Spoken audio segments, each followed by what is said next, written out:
Hi hello నమస్తే welcome to our channel. కాదండి, welcome to our Sankranti.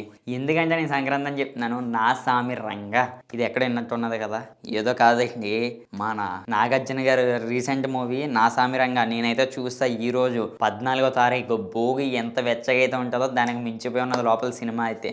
మంటకంతా వేడిగా ఉంది నా సామి రంగా సినిమా అయితేని. మెయిన్ ఈ సినిమాలో చూసుకుంటే మాత్రం ఈ సంక్రాంతికి మేము వచ్చేస్తున్నామని నాగార్జున గారు అయితే చెప్పడం అయితే జరుగుతుంది. ఇదైతే చాలా చాలా చాలా ఎక్సలెంట్. అయితే నేనైతే ఇందులో క్యారెక్టర్లు మనం చూసుకోవచ్చు. నాగార్జున గారు, అల్లరి నరేష్ గారు, రాజ్ ఎవరు మన ఉయ్యాల జంపాల హీరో అన్న, వీళ్ళ ముగ్గురిని మెయిన్ రోల్స్ అయితే తీసుకున్నారు డైరెక్టర్ గారు. ఇంకా చూసుకుంటే బీజిఎం ఎంఎం కీరవేణి గారు, అతను కొడితేనే ఒక రేంజ్ సినిమాకి. అటువంటిది వీళ్ళ ముగ్గురు డైరెక్షను, ఇంకా చూసుకుంటే పెద్ద పెద్ద హీరోయిన్స్, వీళ్ళ డైలాగ్స్ ఏమున్నాయండి. ఈ సినిమా కథ విషయానికి వస్తే మాత్రం ఫస్ట్ ఆఫ్ ఆల్ మనం చెప్పుకోవాల్సింది నాగార్జున గారు రీసెంట్గా మనం చూసుకోవచ్చు బిగ్ బాస్లో ఎంత కొత్త లుక్స్ అయితే కనిపించినాయో ఈ సినిమాలో మాత్రం చాలా చాలా చాలా బాగా కనిపించారు. ఈ ఫైట్ సీన్స్ అవ్వచ్చు, ఇతని డైలాగ్ డెలివరీ అవ్వచ్చు, ప్రతి దిక్కున ఒకే ఒక డైలాగ్ కామను, నా సామి రంగా. ఈ డైలాగ్తోనే సినిమా అంతా నడిపించేశారండి. ఓన్లీ ఈ డైలాగ్ కోసం మనం అయితే వెళ్ళిపోవచ్చు. ముగ్గురు చెప్తారు నా సామరంగా అని. ముగ్గురు హీరోలు ఒకేసారి మనకు ఒకే స్క్రీన్ మీద అయితే కనిపిస్తున్నారు.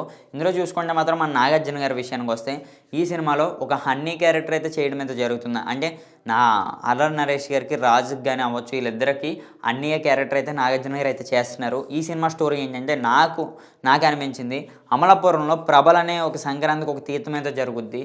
ఆ రెండు ఊర్ల మధ్యలో ఒక ఘర్షణ అయితే జరుగుద్ది, అదే ఒక గొడవ అయితే జరుగుద్ది. ఆ గొడవ ప్రకారంగా ఈ సినిమా తీసుకోవడం అయితే నాకైతే అనిపిస్తుంది. ఇందులోనే మళ్ళీ హీరోయిన్స్ అవ్వచ్చు, హీరోయిన్ మాసు క్యారెక్టర్ అవ్వచ్చు, డైలాగ్స్ అవ్వచ్చు, ఇవైతే చాలా చాలా చాలా బాగున్నాయి.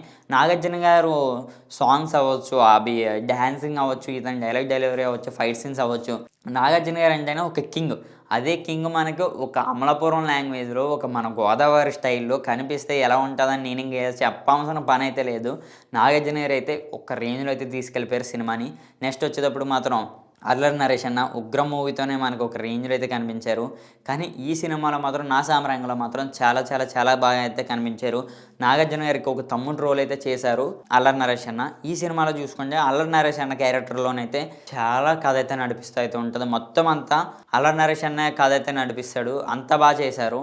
ఇంకా ఇందులో అయితే అల్లరి నరేష్ అన్న కూడా ఒక హీరోయిన్ అయితే సెట్ చేసి వాళ్ళిద్దరి మధ్యలో కెమిస్ట్రీ అవ్వచ్చు, అల్లరి నరేష్ అండ్ నాగార్జున గారు ఇద్దరు కలిపి చేసే ఫైట్స్ అవ్వచ్చు, ఇది ఒక ఫ్యామిలీ ఎంటర్టైన్మెంట్ అనుకోవచ్చు. తర్వాత వచ్చేటప్పటికి మన మెయిన్ కామెడీ పండించాలంటే రాజ్ ఉండాలి.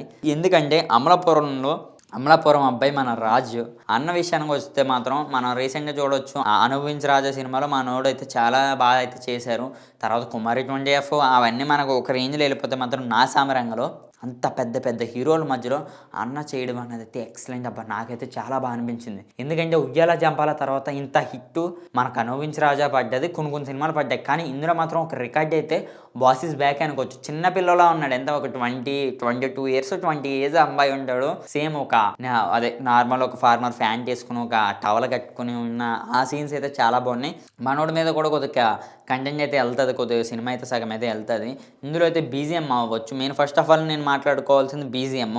ఎందుకంటే ఎంఎం కీరవాణి గారు ఏమి మనం ట్రైలర్లోనూ చూడొచ్చు, ట్రైలర్లోనూ ఒక షేక్ అయితే ఆడిపించారు. కీరవాణి గారు అయితే ప్రతి దిక్కున నా సామరంగా అని డైలాగ్ పడితే చాలు ఒక రేంజ్లో అయితే సౌండ్ అయితే వచ్చేది థియేటర్లోని. సినిమా అయితే చాలా బాగుంది. మెయిన్ అయితే ఇందులో హీరోయిన్స్ అవ్వచ్చు, హీరోయిన్స్ అందరూ ఎవరిని తక్కువ అంచనా అయితే ఏ అవసరం అయితే పని అయితే లేదన్న, అంత బాగా చేశారు. ఏం లుకింగ్స్. నాగార్జున గారి గురించి ఒక డైలాగ్ అయితే ఉంటుంది అందులోని, ఏందిరా మీ అన్న ఏమైనా పోరగాడు అనుకుంటున్నాడా, కొద్దిగా జాగ్రత్తగా ఉండమంటారా, వయసు కొద్దిగా పైకి వచ్చిందన్న ఒక డైలాగ్ అయితే ఉంటుంది.